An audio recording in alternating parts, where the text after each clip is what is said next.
try to see this life in terms of possibility.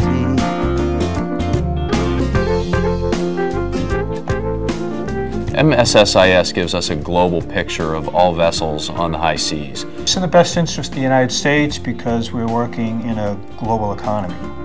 95% of U.S. trade goes by sea. I went to look at how we were doing our maritime tracking and security. I was disappointed that we were only tracking 64 ships in the Mediterranean. I knew there were much more than that. MSSIS was the brainchild of Admiral Ulrich. They start talking to me in years, and they start talking to me in tens of millions of dollars. Just surveying the major companies that provide this kind of solution for the Defense Department, we realized that the Department of Transportation had already done similar work, and so we gave the Volpe Center a call and said, do you think you could work with us?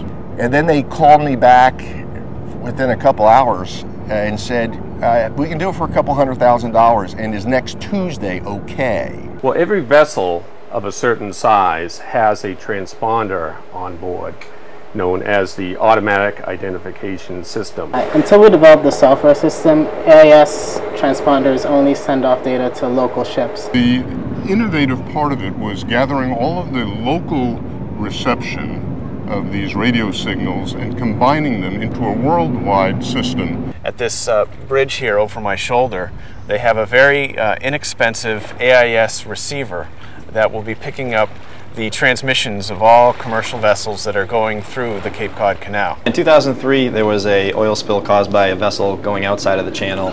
Now we're able to monitor and control traffic through Buzzards Bay utilizing AIS. It's like the navigational equipment on the vessel is using its walkie-talkie to call our antenna and telling our computer here, I am this boat and I am at this position, going this speed in this direction.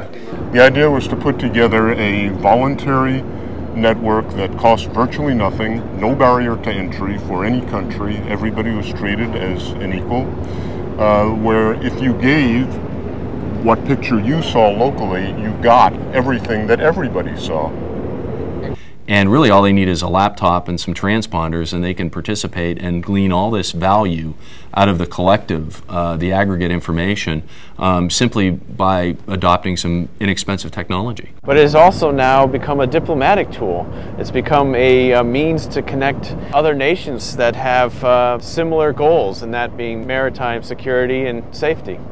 Thanks for your help. We'll see you in the rerun. You have a good day. Thank you. Buzzards Bay standing by on 12.